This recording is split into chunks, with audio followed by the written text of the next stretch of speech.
Hello everyone, welcome to our new video. সবাইকে সুপ্রভাত। আমার মেয়ে তো খুব সকালেই ঘুম থেকে উঠে যায়, তার জন্য আমিও শুয়ে থাকতে পারি না, আমাকেও উঠে পড়তে হয়। সকাল থেকেই আজ ভালো রৌদ্র হচ্ছে, বাইরেটা কেমন ঝলমল করছে রৌদ্রে। আর সকালবেলাটা উঠলে বেশ ভালোই লাগে। হালকা দূরের দিকে দেখলে মনে হয় কেমন কুয়াশা ভাব, সামনে শীতকাল আসছে তো, আর ঠান্ডা বাতাস, আর তার সাথে হালকা মিষ্টি রৌদ্র, বেশ ভালোই লাগে। মেয়েকে নিয়ে ভাবলাম একটু ছাদে ঘুরে আসি। সকালবেলা ছাদে উঠতেও বেশ ভালোই লাগে। ছাদটা কিছুদিন হলো পরিষ্কার করা হচ্ছে না, আর সময় হয় না।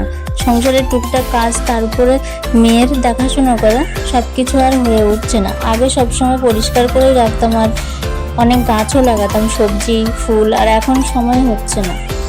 আমরা তো এখানে এসে বেশ খুশি হয়েছে, কারণ এখানে একটা বিড়াল দেখতে পেয়েছে আর খুবই পছন্দ করে। অনেক কাজ আছে তাই যাই, নিজেই চলে যাই। আবার এখানে একটু ফুল দেখতে পেলাম, আর সোনা তো দেখতে চাইছিল, সেই জন্য নিয়ে আসলাম। আমার মেয়ে তো সব ফুল তুলে নিচ্ছে। ভোরের আলোতে মনে হচ্ছে ফুলগুলো আরো সুন্দর লাগছে দেখতে। সোনা একটু ব্রেস্ট ফিড করেছে, তারপরে একটু পরেই ওকে খাবার খাইয়ে দেব, তাই নিচেই চলে যাব এখন। প্রতিদিন সকালের প্রথম কাজ মেয়ে খাবার খাওয়ার পাত্রগুলো, বোতল, এই সব কিছু আমি গরম জল দিয়ে ভালো করে ধুয়ে নিই। তাই জন্য গরম জল করে নিয়েছি, আর সব কিছু এই গরম জলে কিছুক্ষণ ডুবিয়ে রেখে দেবো ঢাকা দিয়ে, তারপরে ভালো করে ধুয়ে নেব। তার সময় আমি আমার মেয়েকে প্রথম সকালের খাবার দিয়ে থাকি, আর এই সব কিছু ধোয়া হয়ে যাওয়ার পর তারপরে আমি খেতে দেব।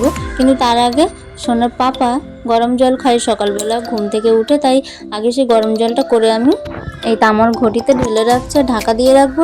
গরম থাকবে জল, তাই ঘুম থেকে উঠলে তখন খেয়ে নেবে। না হলে আমি যদি মেয়েকে খাওয়াতে বসি তাহলে তখন আর দেওয়া হবে না, সেজন্য আগে থেকে করে রাখছি।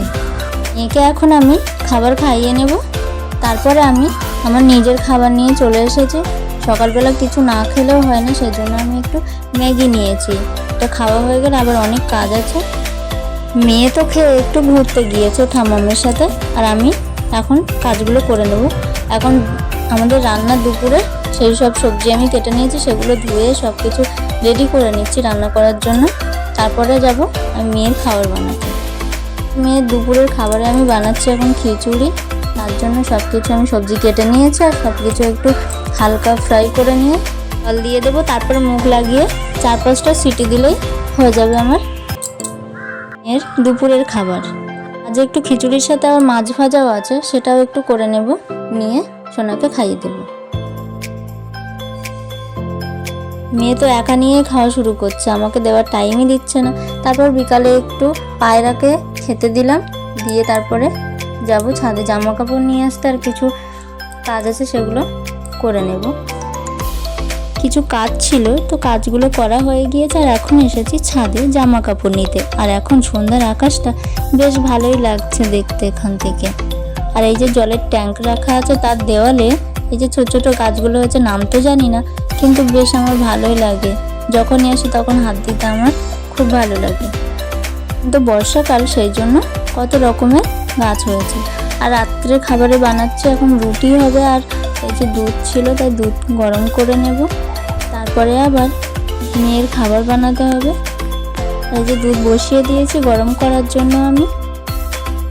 আমাদের রাতের খাবারে আছে রুটি, আর তরকারি বানানো আছে। সেই তরকারি রুটি খাবে সবাই, দুধ খাবে আবার যার যেমন পছন্দ সেভাবেই খাবে। আর এখন আমি আমার মেয়ের খাবার বানিয়ে নেব। রাত্রে আমার মেয়েকেও আমি রুটি দিয়ে থাকি, আর সারা বছরই আমাদের বাড়িতে সবাই রুটি খায়, কিন্তু আমি খাই না। তো মেয়েকেও এখন থেকে আমি রুটি খাওয়ানো শেখাচ্ছি। আমি রাত্রে রুটি খেতে পারি না, তো সেই জন্য মেয়েকে শেখাচ্ছি যাতে সে রুটি খেতে পারে। আর এখন রুটিটা আমি ধুয়ে নিয়ে ভালো করে কিছু সময় ভিজিয়েও নিয়েছি, আর এখন ভালো করে সব কিছু মেখে নেব।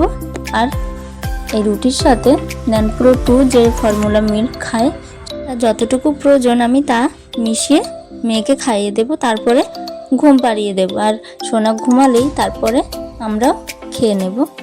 আর সোনা ঘুমালেই রাত্রে একটা সবথেকে বড় কাজ আমার হয়ে যায়, খাইয়ে ঘুম পাড়াতে পারলে। এভাবেই আমার সারাদিন কাটে। শুভরাত্রি।